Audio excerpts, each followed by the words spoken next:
OK。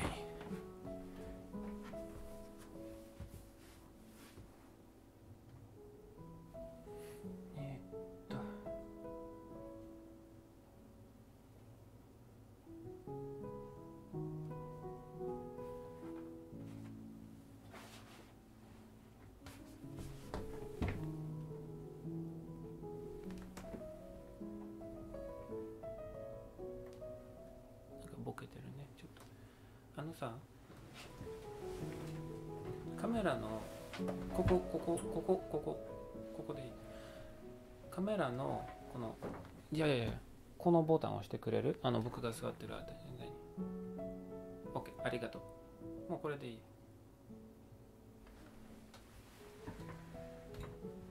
OK、I'm watching the chat, so if you can see and hear me say something on the chat. I'm using a new setup for the camera and for the mic today. I'm using the camera that I usually use for my videos, so for my YouTube videos. Something on the chat. Yes, okay, so you can hear me. Good. I'm using a new camera. I'm using the Panasonic Lumix G7, so the camera that I usually use for my YouTube videos, and I'm using it for my live video right now. I have a new setup, so if something goes wrong and explodes and I disappear, probably I'll be back in like a minute or two because I have to fix something. But the quality should be better than with just the standard computer camera that I used so far. Okay, so I have a lot of questions from you today. I received in the comments on Patreon, so I'll be answering this here, and you can also ask me questions on the chat. So I'll be looking at the chat. I have my iPad here, so I can see the chat. And of course we'll be doing the book thing. Oh, I have the book here. Where is it? Yes, this one. Okay. So when it becomes 10, we will start. Okay, so this is the book. Woo! And Kana is there. Hey. Okay, so it's almost 10. When it becomes 10, we will start. I wanted to start a little bit sooner so I can test it if everything is working here, especially the camera.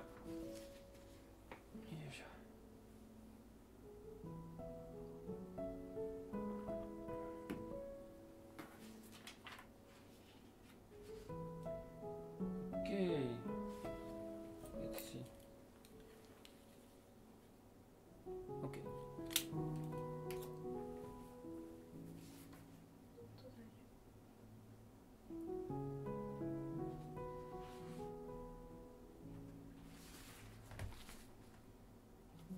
Okay, so it's 10 in Japan right now.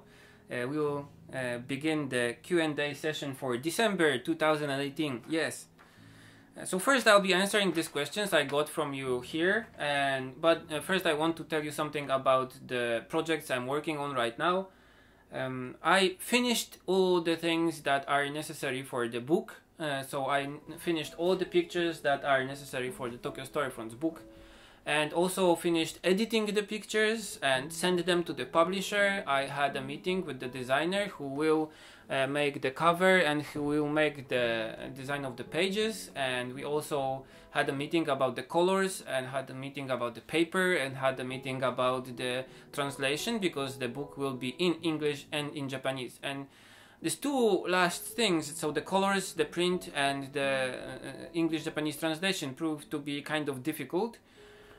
Because, for example, the colors will have to be from, of course, the watercolor paintings that I did, and making scanned watercolor paintings in print look good is kind of difficult.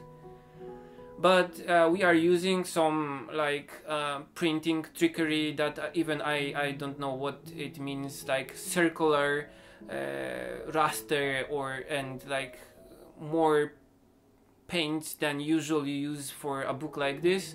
So everything is kind of difficult, but they tell me that the book will look better this way. And also the translation is kind of difficult because I have to write English version that will be interesting for you, and they have to write a Japanese version that will be interesting for the Japanese reading people. So they already know things about the Japanese buildings and Tokyo, so I cannot write, oh, this is this and this is that. So this is kind of difficult because I don't want the content in the two languages to be a lot different. So if you read it in one language, you can kind of know what is in different language also. So this is a problem, but yeah. And I'm doing the animation right now, so the project I cannot tell you so much about, but today I finished the storyboard for the animation, so what Japanese people call ekonte, so the storyboard. And I actually did 27 something pages of the storyboard in the last 2 weeks, so I'm kind of happy that I already finished it. So I sent it out today, and from tomorrow I can do another things for the animation also, but also for like YouTube and stuff like that.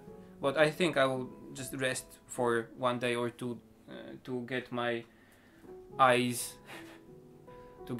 some rest. Okay, so that's more or less my progress right now. And I have been on the Japanese national radio yesterday. So if you were listening, thank you. It was in Japanese, so I don't know if a lot of you have been listening, but I was on the NHK program 1 in a kind of thing that is called Chikyu Radio, so Earth Radio, for an hour, talking about the Tokyo Storyfront's book and other my projects. So that was kind of interesting because that was the first time I was in a real radio big studio with all kinds of monitors, screens and microphones and all kinds of equipment that looked like a kind of space control station thing. So that was a nice experience for me and a first. So yeah. Okay, so I'll be answering the questions that you sent me from last week, I think. And I got a lot this time, so while I'm answering these here, feel free to add some questions to the chat, and I'll look at the chat later. We will wait for the book giveaway thing for more people to appear in the live stream. Okay, so the first questions are from Kiana Hurdle, I think. I'm sorry if I pronounced this wrong. Okay, so the first question. You have probably mentioned it before, but what scanner do you use for your watercolors? I have some stuff lying around that I would like to scan, but my current scanner is too small and crops everything. Also doesn't translate color. I use the Canon CanoScan 9000F Mark II. That's a cool name. And I like the Canon scanner because of two reasons. First, it works with color really well, and I don't have to do almost any post-production on the pictures because they are really close to the actual watercolors that I paint. And the pictures that I scan are really sharp. Probably is the thing that it does in the drivers or the software that is with the scanner, but it makes them look a little bit sharper, which is really good, and I like it a lot actually. And the second thing is that the scanner is kind of huge and thick, but it handles watercolor paper, so thick paper, really good. So even if there is a little bit of waviness or buckling on the paper, it can handle it, and the scan is really sharp. So that's a good thing also. And the minus of the scanner is that it's A4. So I can scan some of my pictures, like the Tokyo storefronts or stuff like that, but I cannot scan anything larger than that. So I usually scan in 2-3 pieces and then use Photoshop to join them together. Maybe I will at some point do a tutorial how to do it, but it's actually kind of a simple process, I think. It takes a lot of time, is kind of a pain, but I cannot do anything else with this. I mean, I could buy an Epson scanner that we had in the animation studio, and it's A3, so it would allow me to scan almost all of my paintings, but it's really expensive because probably it's the only one on the market, so it's like 10-20 times more expensive than the scanner I'm using, and this one is kind of expensive. So no, for now I will just stick with Photoshop and putting stuff together. Okay, so the second question, now that you are doing freelance work and commissions, is there a type or formula that you use to help to determine your fair pricing for clients? Okay, so this is a thing that we were thinking a lot with Kana, how to price our works and to be fair to people, because I don't want to put a more expensive price for some people and make it cheaper for some people, because I don't know, I like them or something. So most of the time I use time to measure what price I should put on a commission. So for example, if I have one piece that I know that it will take me like 2 days, I think, okay, so monthly I would like to achieve this kind of amount of money. So if I work 20 to 3 days a month, and okay, so I want to receive this amount of money a day, kind of as a standard. So I check this and I'm like, okay, so for 2 days of work I will get like this amount of money, and I'm not doing any less than this. So like putting a price on your time is kind of more intuitive for me and for Kana also to price our work. So okay, I can explain the client that okay, this will take 2 days, and 1 day for the fixes and 1 day for, I don't know, the finishing. So this is like 4 days, and for 1 day I'm taking this much amount of money, so this is the price. And the client also knows, because okay, so the deadline is here, but it will take like 4 days, so it's kind of clear what are you taking the money for. And this is the method I have been using, but you cannot use it for everything, because for the animation, for example, there is so much work and I'm doing it for like 5 months. So I just said to them, okay, I want this kind of amount of money monthly, and that's it, because that was too complicated to do the standard way. But most of the time when I get a commission, I do it like by time. Okay, so the next question is for Trails TM, trademark. Schminke watercolors, as you know, I got the 48 set. He got a 48 set, which is really good. And changed the silver and whites for neutral tint and the perm red and green oxide, which is good because you know, the standard Schminke set, the 48 color set, it comes with some colors that you rarely use, and well, like white and silver or gold. I use them sometimes for like signs on shops or stuff like that, but you don't usually use colors like this for watercolor painting. So he replaced the colors, and I agree. In a few other videos you had few more colors, and what is your set like right now? So I can actually show you that I have my set here, and it's 48 colors, 47 colors, because I have the ox gall here, so it's not a color. But I added some colors from the new line that was in 2017, so the quinacridone magenta, for example, and some greens, and the red. I will post a list of this to my blog and to Patreon also. But actually the color I'm using the most is this one. Okay, so this is the Potter's Pink. So this is also one of the colors that was introduced in 2017, and I like it a lot. I have been using it like crazy for the Tokyo Storyfront's shops for the last like 20 shops or something like that. Because this color is kind of, it's not intensive. So if you just put it a little bit, it's not intensive at all.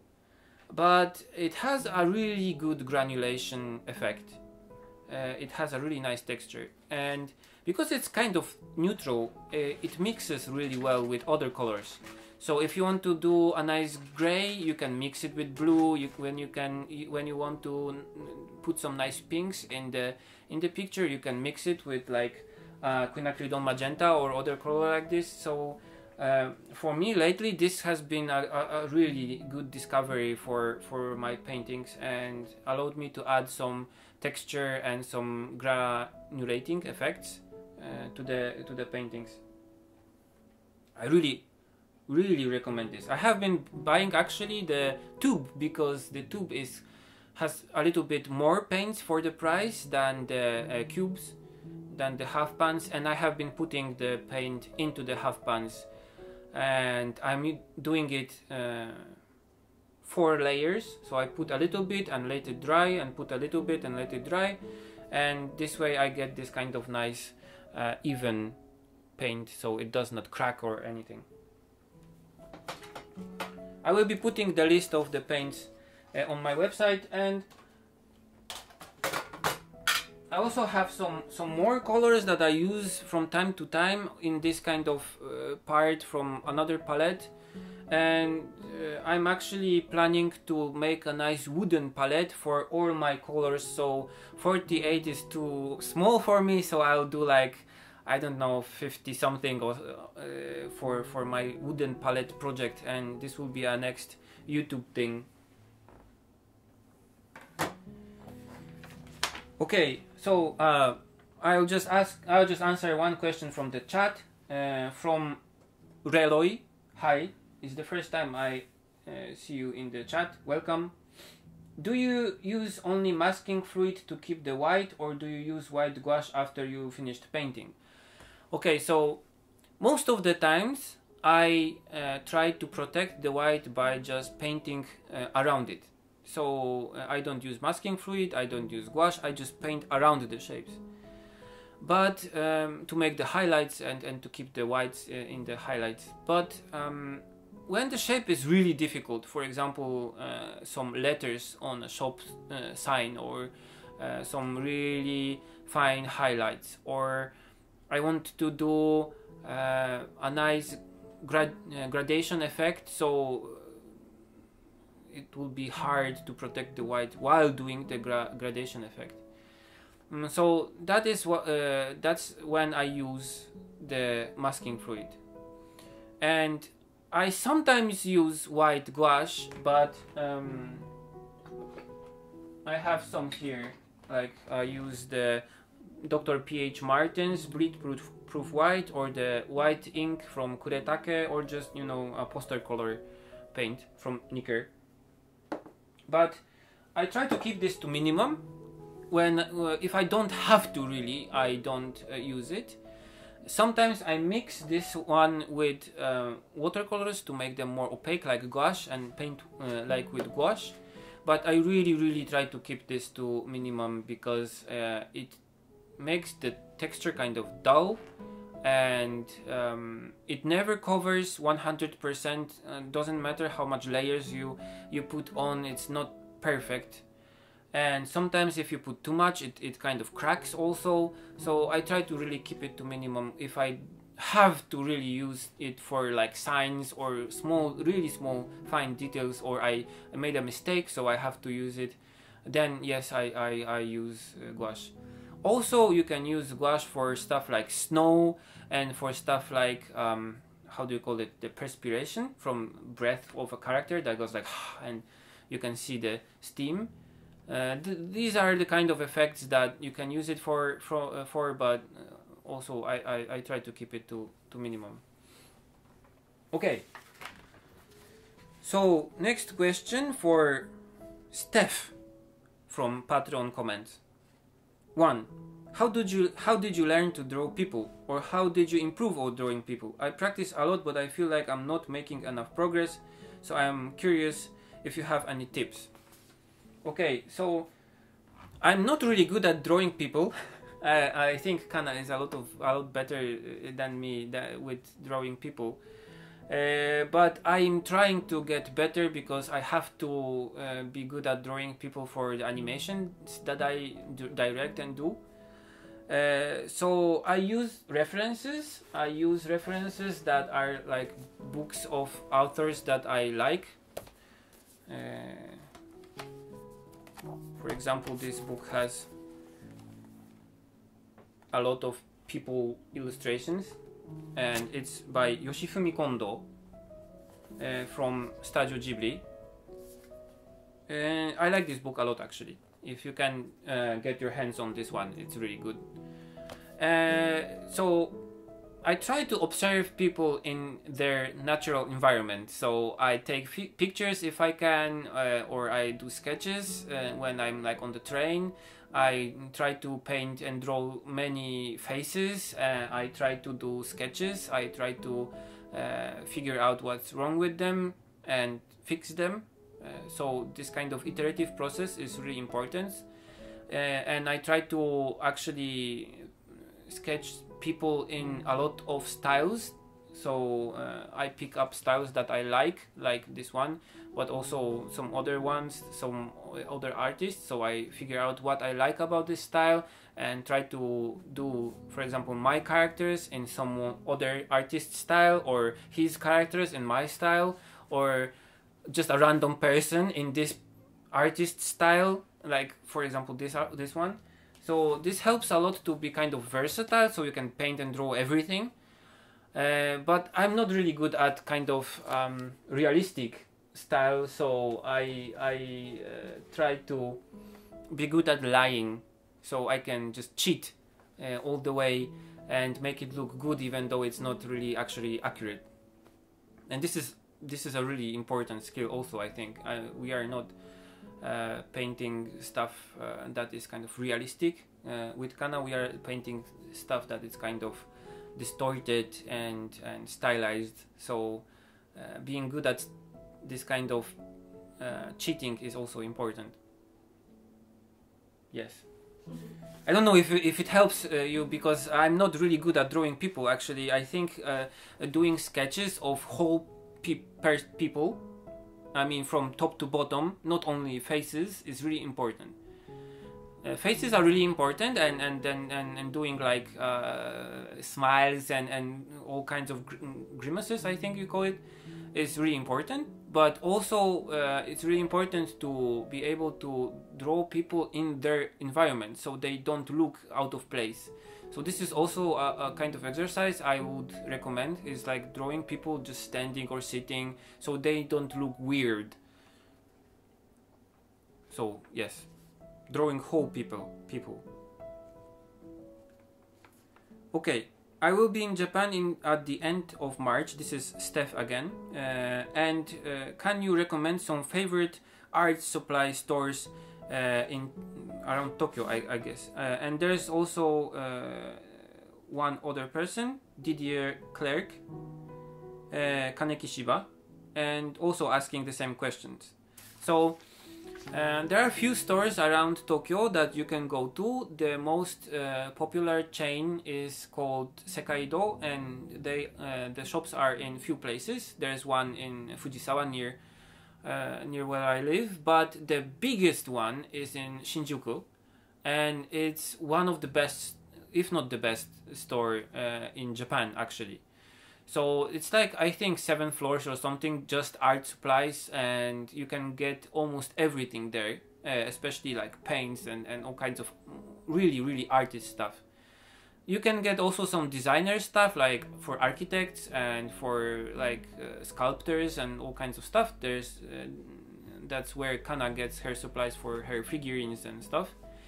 But mostly this like manga supplies and graphic supplies and design supplies and painting in all kinds of style, also the Japanese painting styles, everything is there.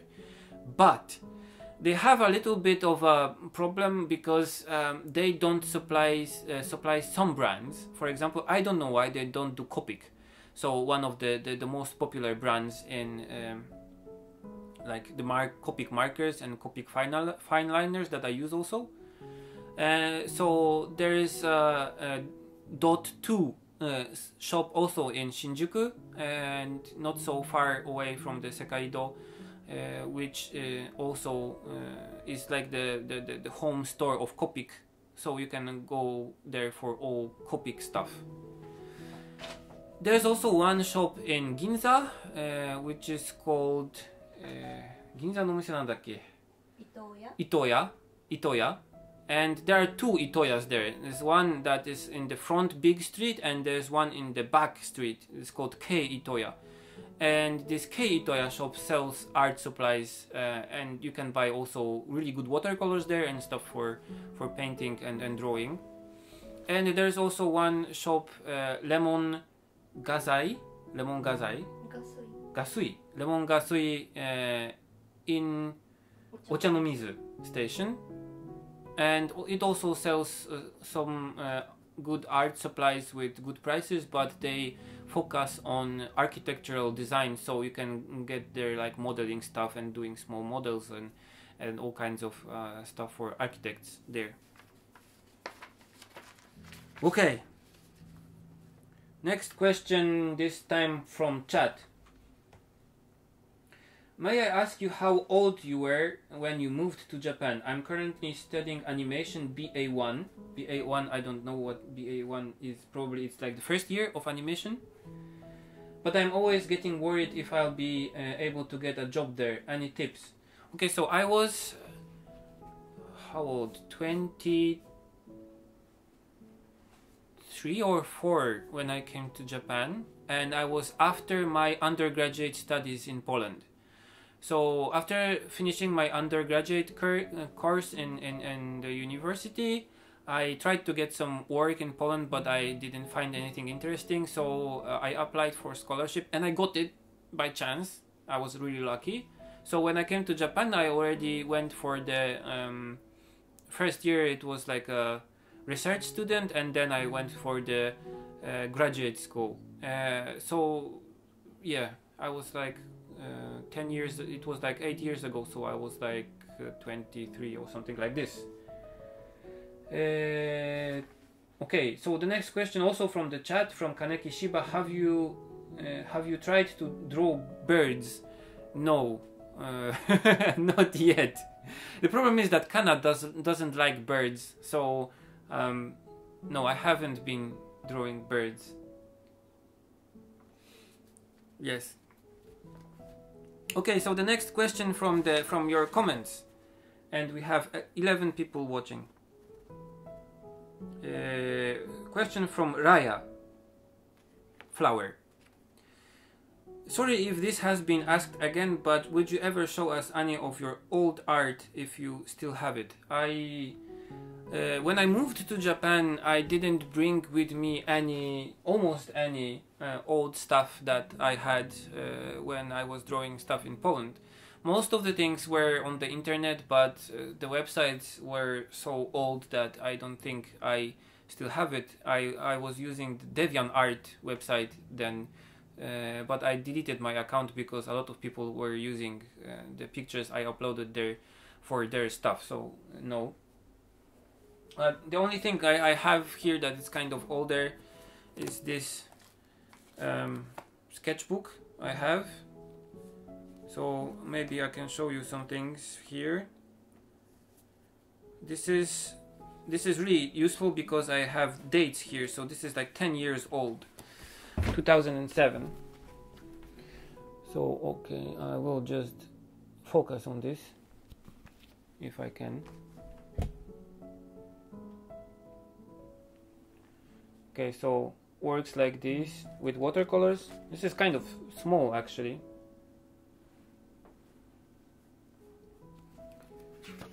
Or what can I show you? Stuff like this. It's kind of dark.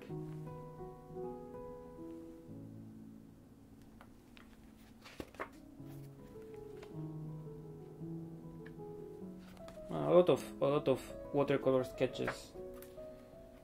And I came to Japan also, first time, some sketches like this. I have been doing a lot of like not so much people, but a lot of places,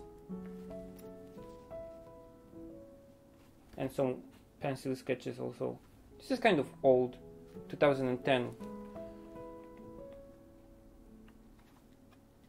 I have been doing some people too, but just, you know, practice. Okay. かなちゃん、フォーカスを押してくれる？もう一回。ボタン。OK。ありがとう。OK. So the next question goes to Mari Gomez.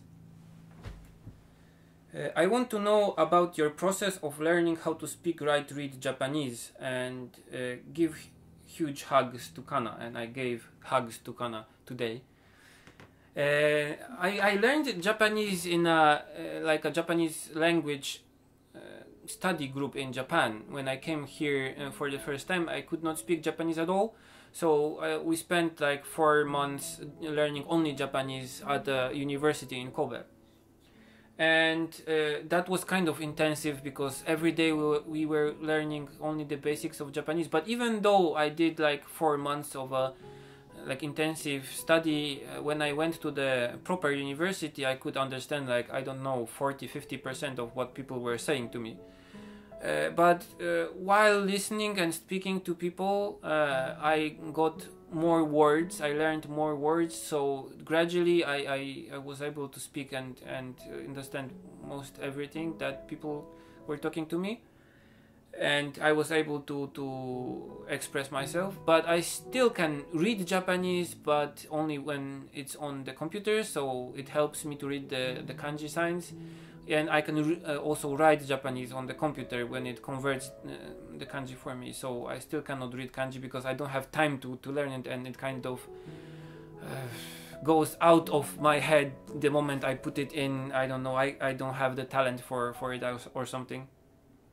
But actually Japanese is really simple for learning to speak and to be able to understand when someone speaks to you, because it doesn't have times. It doesn't have tenses. It doesn't have tenses. It doesn't have the plural. It doesn't have the plural form. I cannot say it. Yeah, you know what I mean. So it's really easy actually compared to Polish or even compared to English. But yeah, the writing is really a pain, and the reading.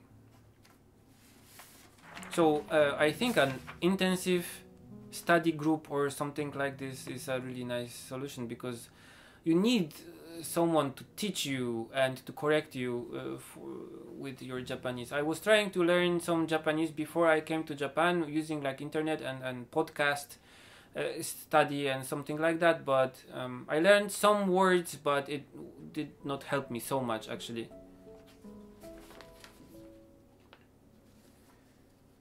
Okay, hi from Hungary.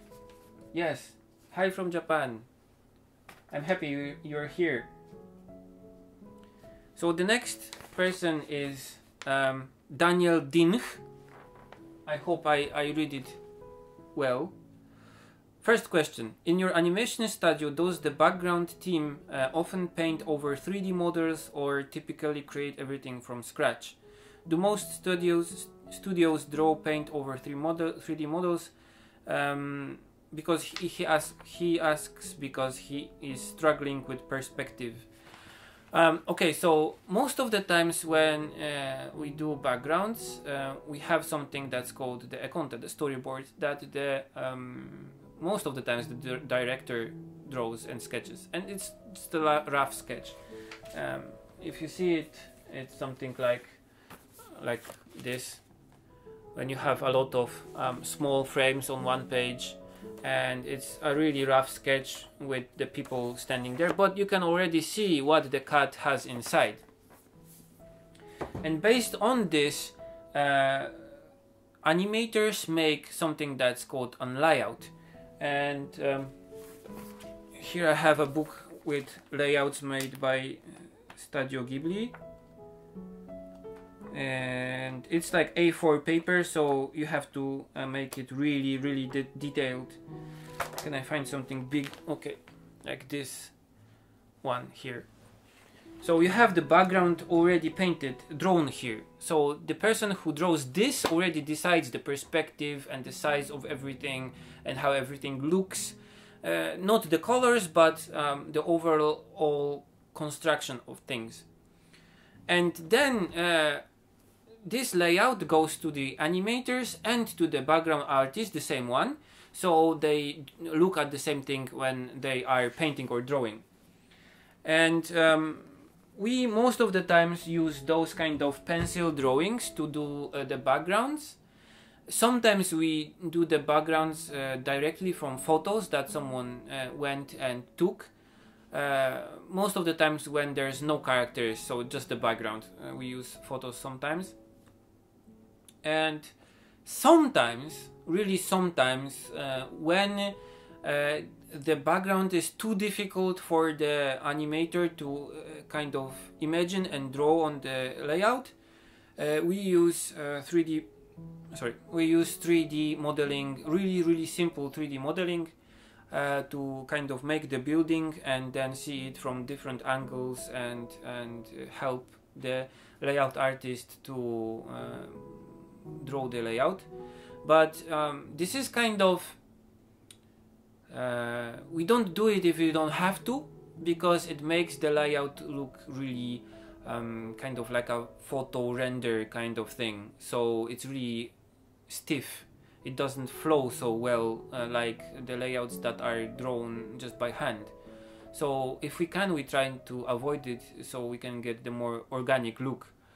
But yeah, sometimes we do it, and for the software we use the Google free software. I think it's called SketchUp, and so it's really simple one, but it's kind of useful because you can put people there and small 3D people, and you can measure everything in meters, so you know how big stuff is. And there's also a lot of pre-made models that you can use. Okay, next question. For Kimi no Na wa, how was your team able to create the time-lapse sequences? What was the process? Actually, I don't know if I can tell you, because this is kind of a trade secret probably. But I don't know. I don't work there anymore.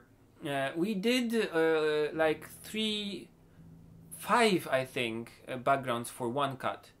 So the content is the same, but the color is different. So we have one background that's for the morning, and one background for the afternoon, and one background for evening, and one background for night, and one background like bonus I think, and some clouds. Of course, everything is on different layers. High dimension, welcome. Yeah, here, high dimension, welcome.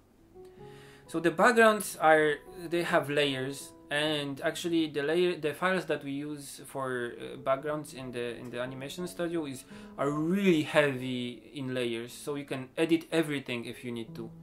So we paint one and then make the 4 or 5 versions, and then give the backgrounds to the people that do the satsuye, so the shooting it's called, and they use After Effects to make the transitions. And also we put some 3D cars that go around, and 3D people, really small people that go around, so it seems that it's really fast. It takes a lot of work to do one cut of the sped up effect, but it looks really cool, so we did it. Okay, so the next question, and if you have questions, write to the chat. I'm looking at the chat on my iPad here. Okay. In the background art book for the film, how come there wasn't any backgrounds for the flashback sequence? I don't know actually. Maybe because the flashback sequence was actually directed by a different person. I did most of the backgrounds for the flashback sequence. I don't know why they didn't feature it, but probably because the whole sequence was directed by a different person.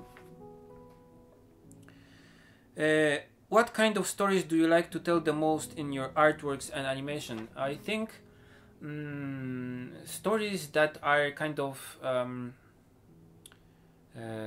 do you call it? That surprise you in a way that makes you think. I think because those are the kind of stories that I like to see and read. So the kind of stories that you make when you are not thinking by patterns and like, okay, so I have to do this, and then the ending, and then the final, and then like the last barrier that the characters have to overcome, and then the end. But I like to think of stories that are kind of weird and convoluted, and some people say that my stories are really difficult and no one can understand what they say, but you will be the judges of this when I finish my comic and publish it, so you'll be able to read some of my stories, I hope. The thing is, for me, I think, is that I like to do stories that no one really knows they need until they read them and they feel that, oh, this was kind of a nice catharsis for me. And these are the stories that I like, so I would like to do stories like this. I like stories, for example, from Neil Gaiman that are not really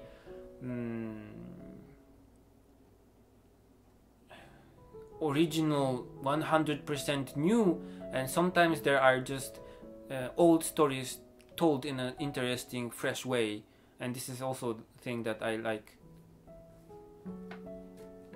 Okay. Where there, these are all the questions from Daniel Dinch. Were there any paintings or works that you started but ended up not too satisfied with the end result? Yes. There are some stuff that you do, especially with watercolors, that you cannot know how it will end up looking like until you paint. So there are some paintings that I was trying to do with new media that I'm not really comfortable with, and stuff with ink. I'm really not good with ink and doing stuff with only like pens.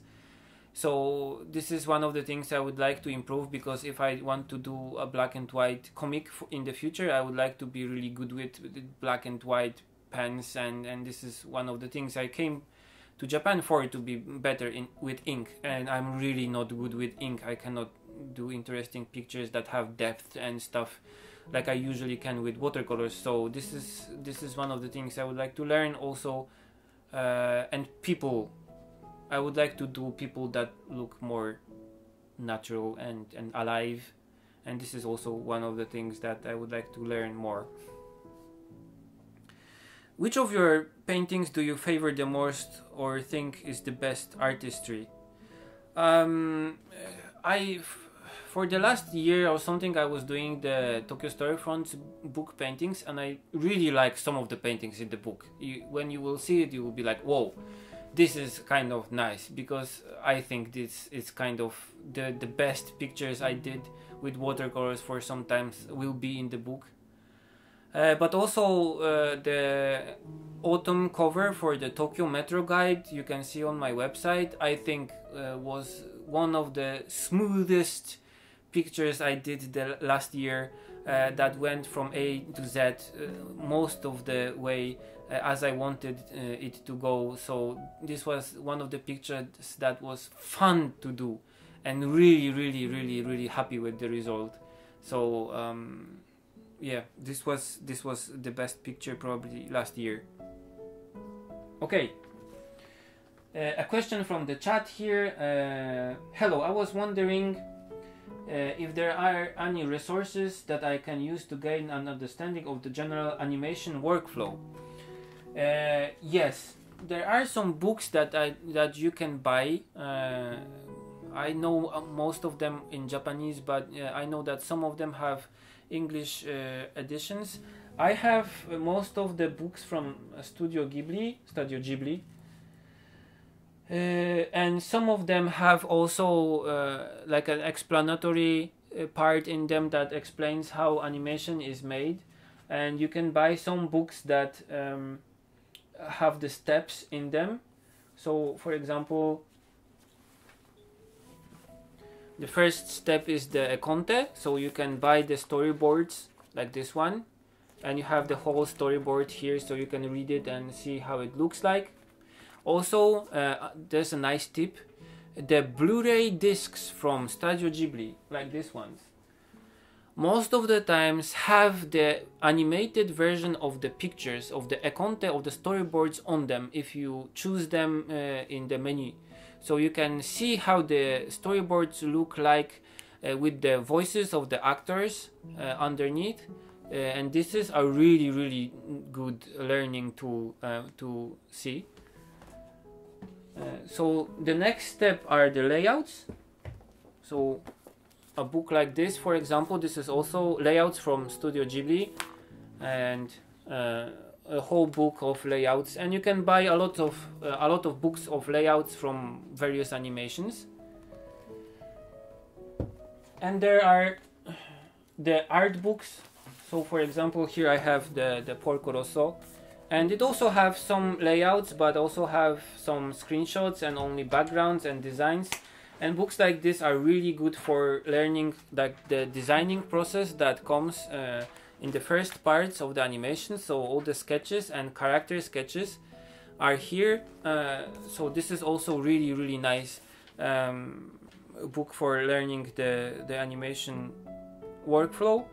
And some books like this ones, I actually have been working in the animation studio, so I don't need this, but some books like this have the ABCD kind of process, what is done in which stage. Okay, I will post the picture of my bookshelf in the Patreon. Yes. Okay. And but you have to be kind of careful, because there are some books that have only like screenshots from the movie, which is not really useful, and you should avoid those books. There are some websites that have reviews of books, so you can see inside of the books before you buy them, which I would recommend because they are kind of expensive-ish. Some of them are cheap, but some of them are expensive. For example, here I have the book from the Wolf Children.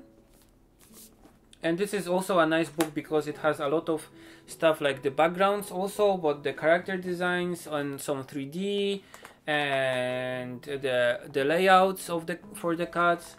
So there's a lot of material here, and it has also the animation breakdowns for some scenes. So books like this can be really useful. And for the Ghibli books, there are English editions for some of them. For example, I know that Porco Rosso, there is one in English, and also I think House Moving Castle is in English, and Ponyo I think is in English also. So you can look for the English editions. I have all of them here in Japanese. Yes. Okay.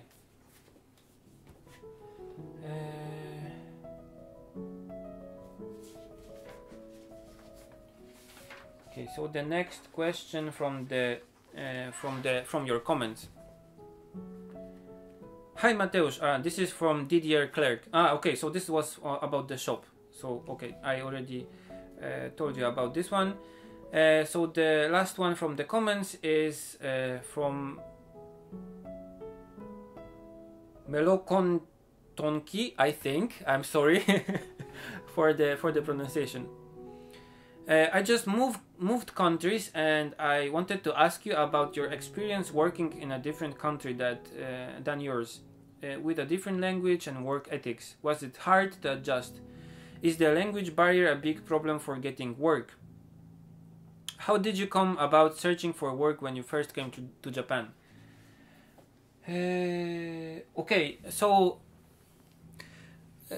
when I first, okay, so how did I find work? When I first came to Japan, I was just in the university, so I was doing my stuff.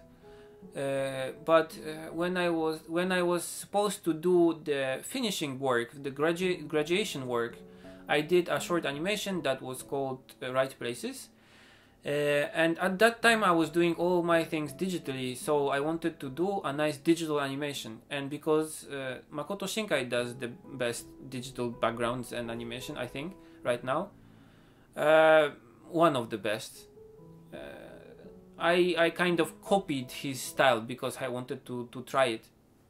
And actually I presented him with the work when he came to the university to do a lecture, and they actually scouted me for for their studio. So I think making work that kind of fits the style of the place that you would like to work at is a nice move.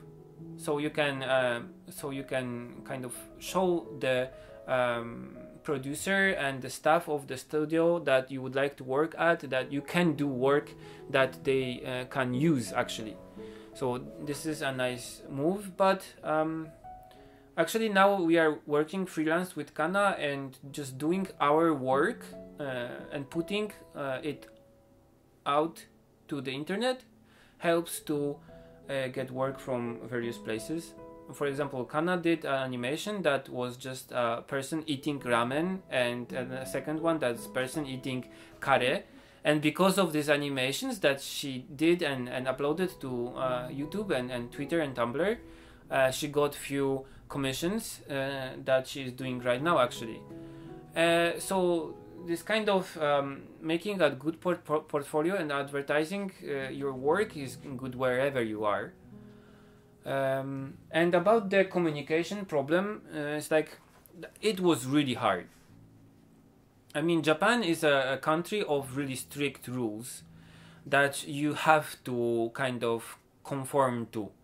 But the biggest problem is that most of the Japanese people are already aware of those rules when they are like at school or in their families. So they don't have to be taught about them, but you have to because you are an outsider. But no one will tell you about those rules, but because it's kind of rude to tell about those rules, so they will not tell you about like communications or stuff you have to do that's kind of basic for them, because it's kind of rude to point at you with the finger. So you have to figure out for yourself by observing your peers and the people around you and asking about stuff and being kind of covert about it, like, hey, how do you do this, or how do you do that, and I have to go to the speak with the boss, how I should speak with the boss.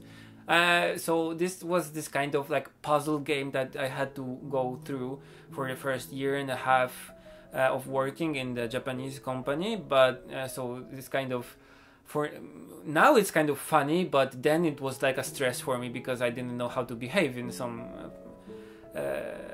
sometimes. But the plus side is that they know you don't know, so they can be kind of how do you call it, lenient and forgiving with you in some cases if you try to be if you try not to behave stupidly. If you really try, they know you are trying.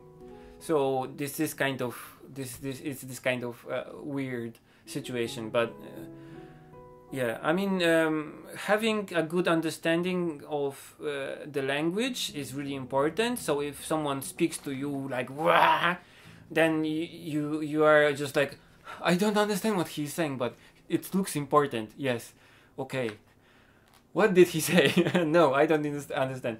So asking questions is also important. If you don't understand what someone is saying, just ask. And being embarrassed about asking is okay, but it's also kind of stupid because you end up agreeing to stuff that you don't understand. So asking questions is really important. This is a tip.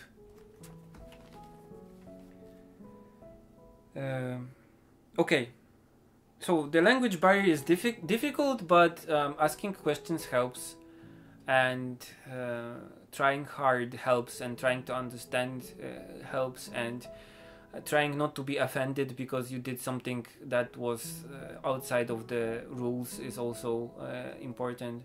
But if you feel that the place that you are trying to work your way into is kind of constricting and it makes you feel bad and it makes you feel down, maybe it's not a good place for you. So that is also one thing that you have to understand, that you don't have to be there if you don't really want to. Okay, so that was all the questions I had from this long list from you, which is really nice because they were really interesting questions. And if there are any more questions here, okay. I think you already told us about that one time. Where did you get your nice double ceramic water tank? Okay, so this is the tank, and this is actually the tank that Miyazaki Hayao uses, just a little bit bigger.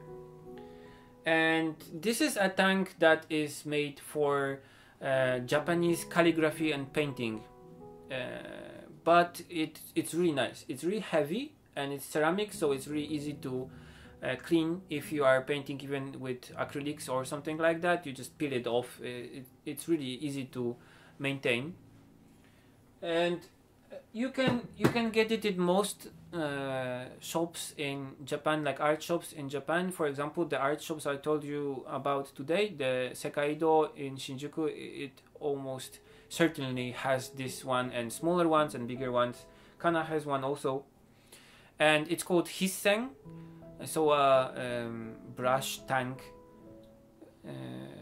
If you tell the staff you need a Hissen, then they will show you about where it is, and there are other shapes also. Okay, so any more questions? I think soon we will do the this thing, because we are already for about an hour. So if you have anything to ask, write in the comments, and in the meantime we will take the votes, not the votes, the lottery. Okay, so this is all about this book, and this book is called Totoro no Sumu Ie だよね。Totoro no Sumu Ie ですよね。And this is by Hayao Miyazaki, and of course I still did not read this one because it's all in Japanese, but I bought it in the Studio Ghibli Museum, and this is all about Japanese style, old style houses, and it has some watercolors by Hayao Miyazaki himself, and this is actually my copy. And it has some photos by him also, and some more sketches, watercolor paintings. And these paintings have not been published anywhere else than this book. I have not seen them on the internet.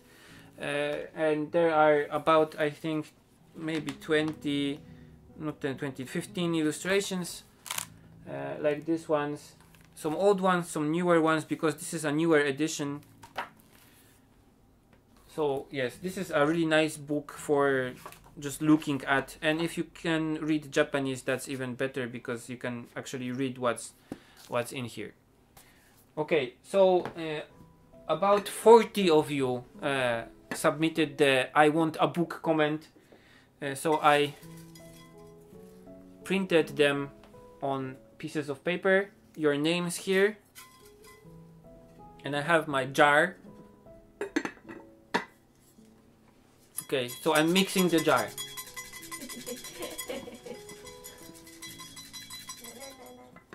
Okay, so I'm not looking.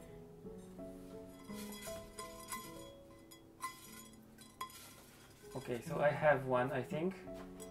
Okay, I have one here. And it says Lucy Griffiths. Lucy Griffiths. I don't know if you can see it. Okay, it says Lucy Griffiths. Okay, so congratulations to Lucy Griffiths. I don't know if you are looking, watching online, but I will be writing this on the Patreon page also. And if I have any more books that are kind of doubled, because I got actually I actually got this one for Christmas from Kana. So I had two of them.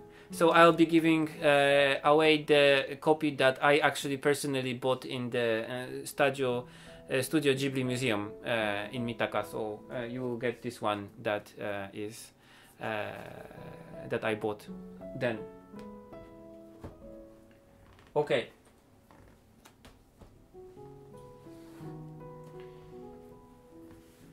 If there are any more questions, I will answer them, and in the meantime, I will tell you also about this thing. Because if you like the ceramic tank that I have, you will also like this thing. And this is actually a ceramic stand for your how do you call it, makeup things, cosmetics, like and stuff like, I don't know, stuff that you put in your I don't know the English words for this, like the soap and stuff like that for your toilet or for your wash basin maybe. And I actually bought it in Muji, so in Mujirishi, and there are a lot of places in Japan that you can buy this, and it's not expensive. I think it was like 800 yen? 800 yen ぐらいかな? これ. Like 800 yen probably, so not really expensive. And it's also ceramic and nice heavy. And I use it for as a my palette for painting with watercolors recently. And it's actually a little bit better than the metal one that comes with the watercolors, because it does not get dirty. It does not take the color of the watercolors. It doesn't get scratched. It's really easy to wash, and it's white, so you can see the colors really well, and it's nice and heavy, so it does not move around your table. So it's nice for your painting when you're at your desk. So if you are in Japan and you want to buy a nice cheap kind of ceramic palette for watercolors, going to Mujirishi, so the Muji store, is also a nice place to go. Okay. If there are any questions more, I will answer them. If there are not, we will be ending soon. And I can show you some more books I have.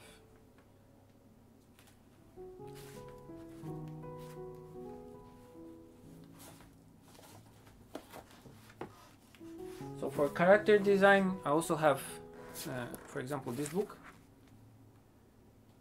This is from a person that's called Renji Murata, and his nickname is Range Murata actually. And these are his character designs. So this is a whole thick book filled with character designs. And I don't actually like the faces that he does, especially with girls, because they all look the same. But this guy was studying clothes, so fashion design, when he was in the university.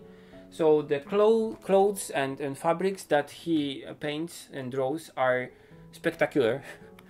And he was doing some character designs for animation series that I really liked. So if you want to know how to draw like military style clothes and stuff like this, it's a really nice book to have, this one.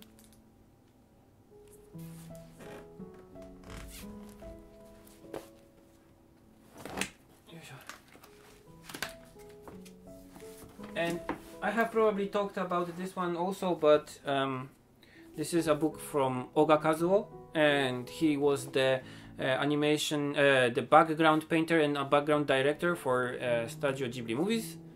And I really like this book, and there's one more. The first part of this, it's called Oga Kazuo Art Collection, and there are some watercolors in this one and some pencil sketches, but mostly it's just backgrounds, animation backgrounds. But he does this really painterly kind of style that is easy to get with watercolors also. So I would recommend those two books too, if you can buy them in Japan or like in a website that sells Japanese books outside of Japan. Those are books also that I would recommend. There's also the book from the Summer Wars movie, which is kind of smallish, but has all the character designs and all kinds of interesting stuff, like backgrounds also. And this one is okay. It has a lot of those kind of character designs from the kind of 3D part of the movie, so it's not so much interesting for me, but has some pencil designs and sketches also of the main part of the movie, so this is also really good.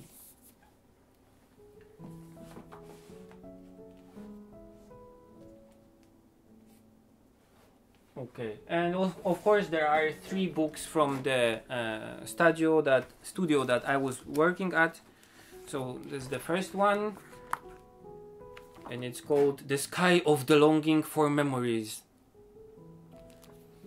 The first one, there's the second one, Art of Children Who Chase Lost Voices from Deep Below. Very deep titles. And of course the newest one from Kimi no Na, which is also like this, but it has a additional cover. And these 3 books are nice for if you want to learn how to do backgrounds, animation backgrounds, but digital ones. So because this has only digital backgrounds for a lot of interesting styles, so this is also useful learning material for animation. And I have a lot of Studio Ghibli books also, and also some comics by Hayao Miyazaki, which is like Kaze Tachina, so The Wind Rises, a comic with watercolors. There's the Tiger in Schlamm, so the tiger in mud, which is also a comic.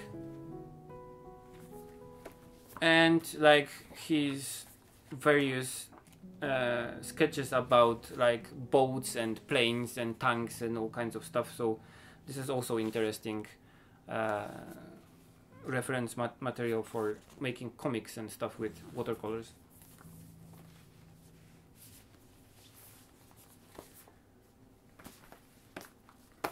I got most of these books from used bookstores in Japan. They are kind of popular, I mean the books, so it's hard to find them when you just go there, but you can find some most of the times. Okay, are there any questions? Okay, so North and Crown asks, the towel you use for soaking up your watercolor brush, is it just a regular cloth or a special kind? It's a regular cloth. This one is kind of dirty already, but it's like a white towel. Not really good quality, but just a regular towel. I think you can buy like 3 of them for like 100 yen, so like $3, not even $3, I think $1, yes.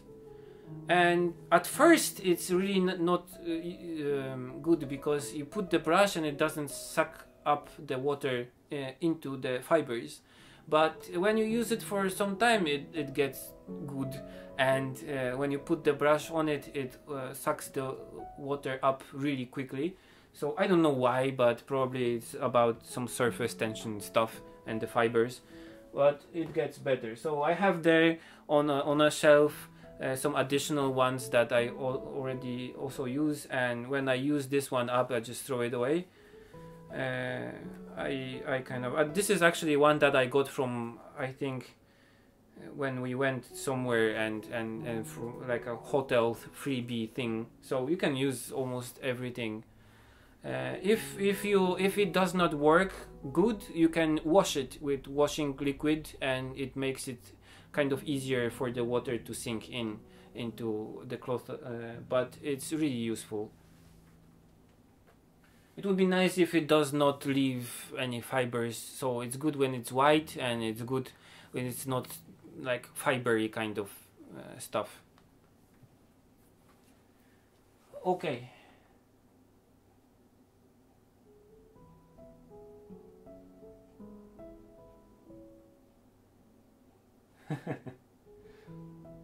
So Dimension W says, I wanna live next door to you and Kana.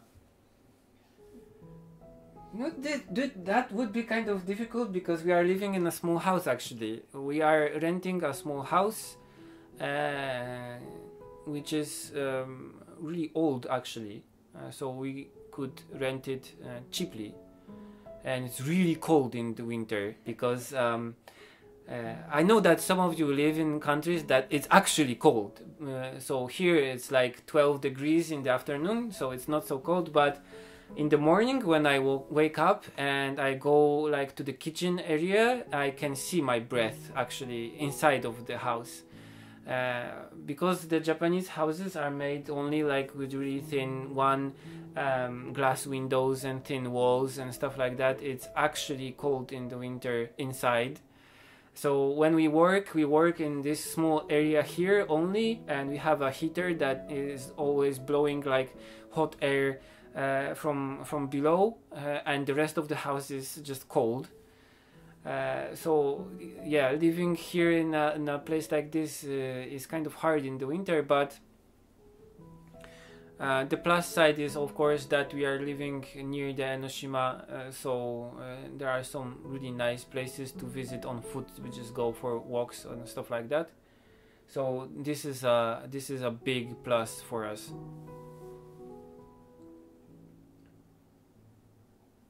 Okay, so Dimension W also asks, forgot to ask what colors you have now on the 48 set and custom. I will make a photo of my set here of the color list, and the only additional one actually that I have here is the Potter's Pink, and also I have something that I'm really not happy about because I would like to use only colors from Schminke, because that would be kind of helping my maybe not OCD, but like I would like to have only Schminke and use only Schminke. But the one color I'm using that's not from Schminke actually is the Cobalt Magenta from Daler and Rowney, number 417, which is really good actually because it's kind of a Potter pink but more pink violet magenta color, and it has really good granulating effect, and it's good for making like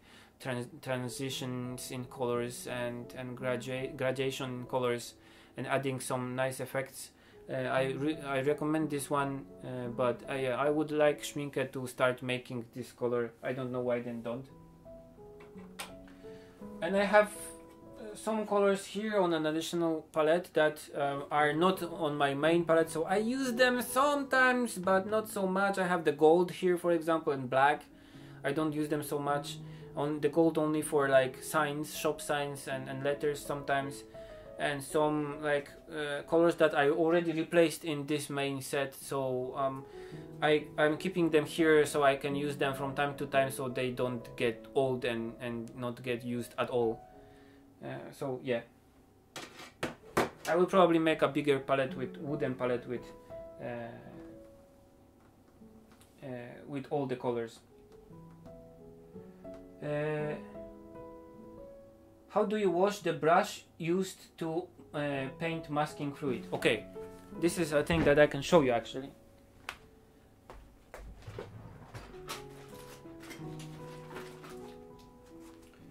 So there's a thing like this box, and it has a spring, and it has a small jar, and the jar has solvent in it, and you open the jar and you screw in this spring, like a spring, and you put the brush in it so it doesn't touch the jar, the bottom of the jar, and it just stays in the solvent for 15 minutes. And then you take it out, and the brush tip, it gets kind of gooey from the dissolved masking fluid, and you go and you just wash it with hand soap, like a fluid soap, and it gets okay. It's not perfect, it does not get like brand new, but if it's just an old brush that you use only for this one, you can use it over and over, and it doesn't get hard, and it doesn't get damaged more than it's already damaged. So this is a nice thing, and you can replace the solvent in here with your own solvent, I think.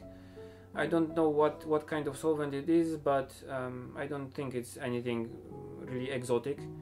It's called Masking Ink Cleaner Solvent by Holbein, and you can also buy it in most shops that sell watercolor supplies in Japan. It's a nice thing to have.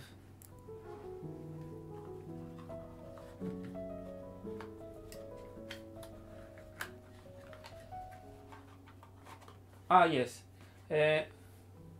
Munisai Shinmen says that there is a nice video of Oga Kazuo painting with poster colors on YouTube, and yes, actually this video is really good. I actually made a copy of this painting that he makes to study how he paints with the same paints and the same tools, and I have it on my blog, so you can see it how it turned out, and actually it's kind of okay, I think. And the video is really interesting and really informative, but you have to look for the longer version because there are some shorter versions on YouTube also. So look for the original one, and it's really interesting to see how he paints. Okay, I think we will end soon. If you have still any questions, comment and I will answer them. If not, then we will end soon. I think the battery in my camera is like still okay. So yeah, I'm happy that this new camera setup for the live streaming is working well. I am using now it's called Elgato Camlink to connect my Panasonic Lumix G7 camera to my computer to stream video directly from the camera. So this seems to be working all right. Okay, I think we will end this for today. If you have any questions more that you remembered just now, just write them in the comments for the next Q&A session, so I'll be able to answer them in the next Q&A in the next month. And I will also post on Patreon the photos that you requested of my watercolor set and of the books here on my shelf, which will be kind of interesting, I think. Okay, thank you for coming today. I'm really happy to meet you here, and if you have any more questions, feel free to write them. And also I'll be posting some more stuff on Patreon for you also, and some sketches for you to download, because we went over the $500 threshold again. Thank you very much. Because of your support, I'm able to continue my work and to pay for my bills while I'm doing the Tokyo Storefronts book still. So yeah, I'm really grateful for your support. So this month I will be doing the sketch for you, because I finished finally the animation thing. So I will be doing a new sketch for the Patreon supporters, and I'll be uploading the high resolution version to Patreon, and I'll be uploading the video of this to YouTube probably. And I'll be getting back to making tutorials and all kinds of internet content whenever I have a little bit of time, but now I just probably will have a little bit time, so I'll be making stuff again. Thank you for coming today, and see you next time from me, and see you next time from Kana. Say something. なんか言って。カメラ。Hello. Okay, so see you next time, and see you in my next YouTube videos. See you soon. Thank you for coming.